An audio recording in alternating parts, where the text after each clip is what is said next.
തികച്ചും ലളിതമായ നടപടിക്രമങ്ങളോടെ വിദേശ രാജ്യങ്ങളിലെ മികച്ച യൂണിവേഴ്സിറ്റികളിൽ അഡ്മിഷൻ നേടാം. ഡോക്യുമെന്റേഷൻ ചാർജോ രജിസ്ട്രേഷൻ ഫീസോ ഇല്ലാതെ. Wiseman overseas educational consultancy. Hi, recently വന്ന ഒരു എൻക്വയറിയിൽ ചോദിച്ചതാണ് യു കെയിലേക്ക് ഇനി പഴയ പോലത്തെ ഉള്ള ഒരു മാസീവായിട്ടുള്ള റിക്രൂട്ട്മെൻറ്റ് ഇനി മാർച്ചിന് ശേഷം വീണ്ടും റീസ്റ്റാർട്ട് ചെയ്യുമോ എന്ന്. ഈ ഒരു ക്വസ്റ്റിനെ ആൻസർ ചെയ്യുന്നതിന് മുമ്പ് എനിക്ക് കുറച്ച് സിറ്റുവേഷൻസും കൂടെ പറയേണ്ടി വരും. വീഡിയോ ചിലപ്പോൾ ഒരല്പം ലെങ്തി ആവാം. ഞാൻ ജസ്റ്റ് ഒരു എസോർണോ പറയുന്നതിന് മുമ്പ് എന്തുകൊണ്ട് അങ്ങനെ ഒരു മാസീവായിട്ടുള്ള റിക്രൂട്ട്മെൻറ്റ് നടക്കാൻ സാധ്യതയില്ല എന്നുള്ളതിനുള്ള ഒരു എക്സ്പ്ലനേഷൻ കൂടെ ഞാൻ തന്നിട്ട് വേണം ഇത് കണ്ടിന്യൂ ചെയ്യാനെന്ന് തോന്നുന്നു. അപ്പോൾ അതുകൊണ്ട് കുറച്ച് ഡീറ്റെയിൽസ് പറഞ്ഞിട്ട് ഞാൻ തുടങ്ങാം. കാരണം യു കെ ഒരുപാട് കാലമായിട്ട് ക്ലോസ്ഡ് ആയിട്ടുള്ള ഒരു രാജ്യമായിരുന്നു. ഈ 2017 ഇവർ ആക്ച്വലി ബ്രെക്സിറ്റിന് അതിന് മുമ്പേ യു കെ ട്രൈ ചെയ്യുന്നുണ്ടായിരുന്നെങ്കിലും 2017 ശേഷമാണ് ബ്രെക്സിറ്റ് ആക്ച്വലി ആവുന്നത്. ഈ ബ്രെക്സിറ്റ് ആയ സമയത്ത് എന്ത് സംഭവിച്ചു എന്ന് വെച്ച് കഴിഞ്ഞാൽ അവിടുത്തെ ഒരു മെയിൻ വർക്ക് ഫോഴ്സ് ആയ ഈസ്റ്റേൺ യൂറോപ്യൻ കൺട്രീസിൽ നിന്നുള്ള ആളുകളുണ്ടായിരുന്നു. Basically Poland, Belarus, Hungary, Bulgaria, Romania എന്നിങ്ങനെയുള്ള പല ഈസ്റ്റേൺ യൂറോപ്യൻ രാജ്യങ്ങൾ. USSR പൊട്ടിയപ്പോൾ ഈ യൂറോപ്പിലേക്ക് ഇൻഡിവിജ്വൽ കൺട്രീസ് ആയിട്ട് വന്ന് ചേർന്ന രാജ്യങ്ങൾ ഇവർക്ക് ഈ യൂറോപ്യൻ യൂണിയനിൽ കിട്ടിയതിനു ശേഷം ഇവിടുത്തെ ഒരു മെയിൻ ഇവിടെ ഉള്ള പ്രധാനപ്പെട്ട ആളുകൾ അവിടെയുള്ള ആളുകളായിരുന്നു ഇവിടുത്തെ പ്രധാനപ്പെട്ട വർക്ക് ഫോഴ്സ്. യു കെയിലും ജർമ്മനിയിലും എന്ന് തുടങ്ങിയ കൺട്രികളിലെ ഒരു പ്രധാന വർക്ക് ഫോഴ്സ്. ഇവർക്ക് വിസ ഒന്നും വേണ്ടായിരുന്നു. ഇവർക്ക് വരാം, ഈ രാജ്യത്ത് വന്ന് വർക്ക് ചെയ്യാം. അവർക്ക് ഈ പൈസ വേറെ പ്രത്യേകിച്ച് സോഴ്സുകളൊന്നും ഇല്ലാതെ നാട്ടിൽ കൊണ്ടുപോകും. അങ്ങനെയുള്ള ഒരു കാലഘട്ടമായിരുന്നു ആ സമയത്ത്.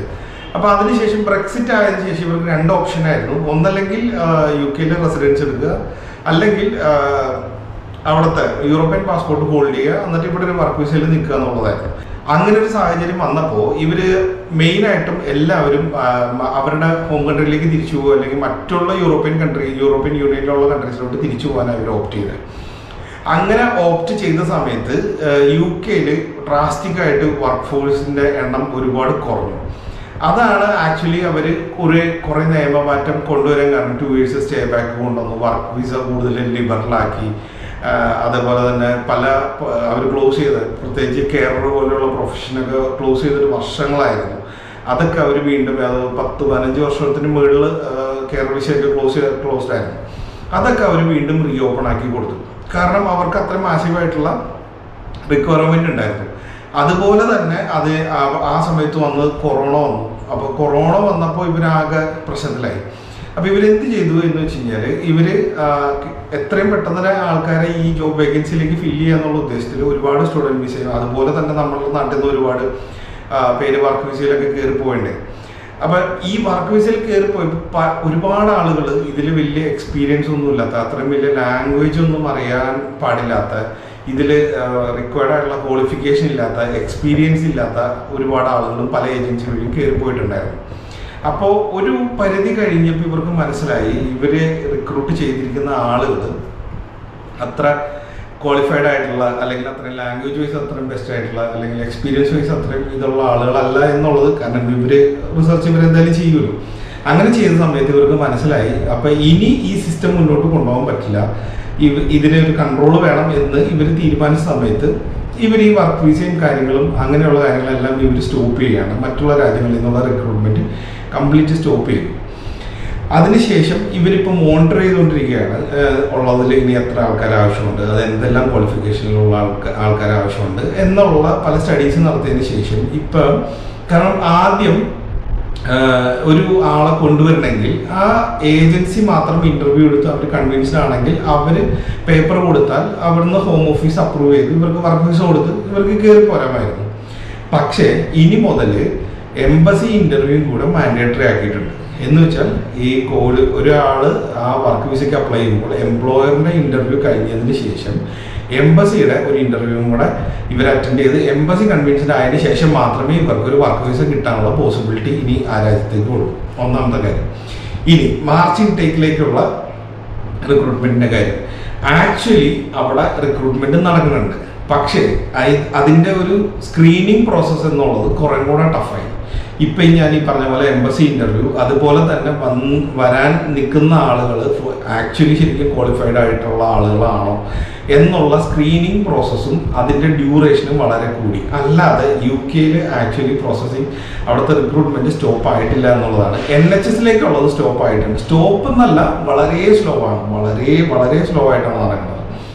ഒരു 5 to 6 months തന്നെ ആപ്ലിക്കേഷൻ കൊടുത്ത് ഇൻ്റർവ്യൂവിലേക്ക് വരെ എത്താൻ സമയം എടുക്കുന്നുണ്ട്. ഇനി ആ ഇൻ്റർവ്യൂ കഴിഞ്ഞതിന് ശേഷം മാത്രമാണ് ഇനി ബാക്കിയുള്ള ഇനി എംബസിയുടെ ഇൻ്റർവ്യൂ തുടങ്ങിയുള്ള ബാക്കിയുള്ള പ്രൊസീജിയറിലേക്ക് പോകുള്ളൂ. അപ്പം അവിടുത്തെ പ്രോസസ്സ് കംപ്ലീറ്റ് ആയിട്ട് നിർത്തിയിരിക്കുകയാണ്. ഇനി മാർച്ചിൽ വീണ്ടും മാസീവായിട്ടൊരു റിക്രൂട്ട്മെൻറ്റ് റീസ്റ്റാർട്ട് ചെയ്യും എന്നുള്ളത് ഒരു മിസ്ഇൻഫർമേഷനാണ്.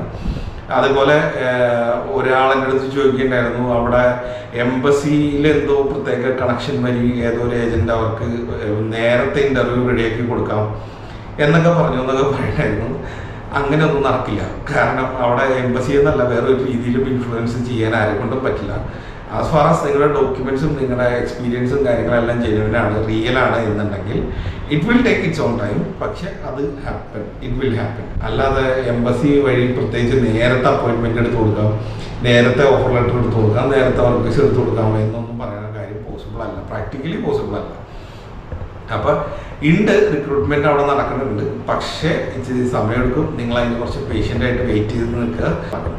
പിന്നെ ഇനി മാർച്ചിന് ശേഷം അപ്ലൈ ചെയ്യാം, അല്ലെങ്കിൽ അടുത്ത കൊല്ലം അപ്ലൈ ചെയ്യാം, അപ്പോഴത്തേക്ക് എല്ലാം ശരിയാവും എന്നുള്ള ഒരു ധാരണയും തെറ്റാണെന്ന് ഞാൻ പറയുള്ളൂ. കാരണം ബെസ്റ്റ് ടൈം എന്ന് പറയുന്നത് ഈ ടൈമാണ്. നിങ്ങളിപ്പോൾ ചെയ്യുക, നിങ്ങളുടെ ആ സമയമാകുമ്പോൾ നിങ്ങളുടെ കാര്യങ്ങൾ ഈസിയാവും. ചിലപ്പോൾ നിങ്ങൾ ആ സമയമാകുമ്പോൾ ചെയ്യാൻ വേണ്ടി ഇരിക്കുമ്പോൾ ഓൾറെഡി ഇപ്പോൾ ചെയ്ത ആളുകളുടെ അവർക്ക് പ്രയോറിറ്റി വൈസിൽ അത് കയറി പോവുകയും നിങ്ങളുടെ ബാക്കിയുള്ള ഡോക്യുമെൻറ്റേഷൻ അത് ബാധിക്കുകയും ചെയ്യും.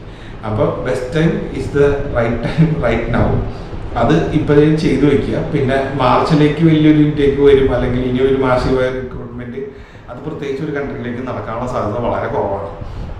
ഇപ്പോൾ ഒരു ഇത് നടന്നുകൊണ്ടിരുന്നത് എന്താണെന്ന് വെച്ച് കഴിഞ്ഞാൽ UK അയർലൻഡിലും അതുപോലെ കാനഡയിലും ഒക്കെ ഉള്ള രജിസ്റ്റേർഡ് നേഴ്സസിനെ ഓസ്ട്രേലിയയിലേക്ക് നല്ല സാലറി കൊടുത്ത് വിത്ത് ഫാമിലി കൊണ്ടുപോയി അവിടെ താമസിക്കുന്ന ഒരു ട്രെൻഡ് നടക്കുന്നുണ്ടായിരുന്നു. പക്ഷേ ഇപ്പോൾ അതും വളരെ കുറവായി ഇരിക്കുകയാണ്.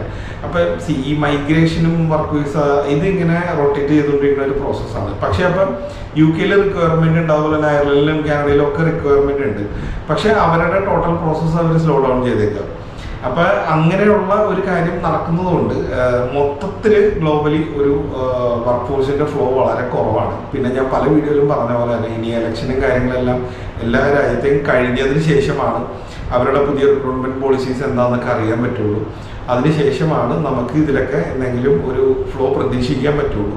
എന്തായാലും ഒരു സെപ്റ്റംബർ ശേഷം 2025 സെപ്റ്റംബറിന് ശേഷം ഒരു വലിയൊരു മാറ്റം വരാൻ പോസിബിലിറ്റി ഉണ്ട്.